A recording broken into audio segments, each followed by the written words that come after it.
Okay, so we're in Clovis, California, and two projects here. One, we're going to replace the kitchen sink faucet. First, though, we want to replace this Moen cartridge. It is a 1225 cartridge, and it's not, there it is, 1225. That's the old one that was in there. It came out real good, real clean. Not sure why it wasn't functioning correctly, but we got it replaced, so brand new one's in there. It's off right now because water is off to the home. We'll turn it back on and do a test on it, and then we'll get started on that kitchen sink. And then we'll take another video when we're done. Outside of that, that is it.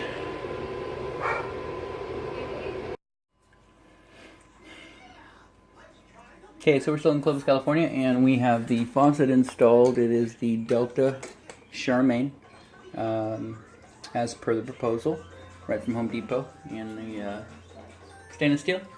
Anyway, so it's installed here. It's nice and secure. We're actually trying to move that right now, and you can see that moves, but this is pretty solid, very solid. So, anyways, the other faucet was in there was a Glacier Bay. I don't know how it was in there, but it was extremely loose and leaking out of all kinds of points of connection to top. A lot of faucets now, they have integrated supplies that sit in there, and those are those gray. In here, it's the gray tubing right there. And sometimes it'll look like that braided hose back there, but it's flexible connectors that go to the supply lines, to the shutoff valves.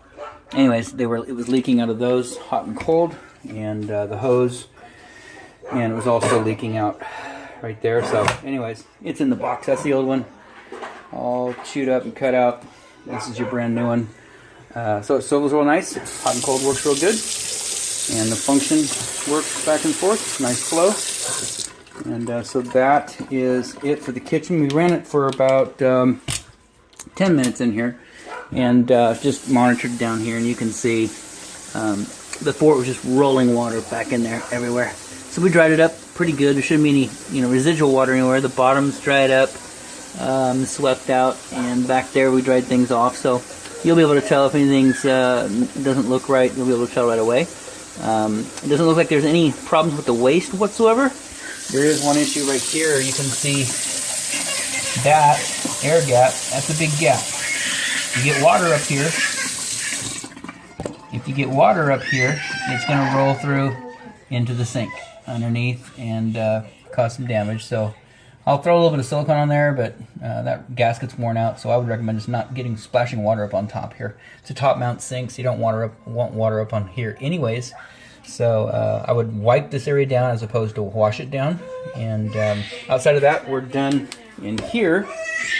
And then in the bathroom, as you can see, that's been replaced, and there is no water dripping right now, so this valve functions correctly. Turn it on and you can see, here we go.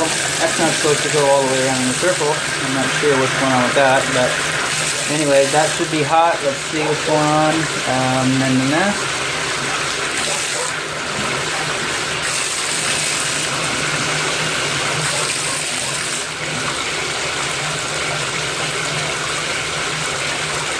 Where is the hot? Anyways, we'll get that figured out. The main thing was we just want to make sure that it wasn't leaking or dripping. And so the water's not dripping. Outside of that, here in Clovis, we are done.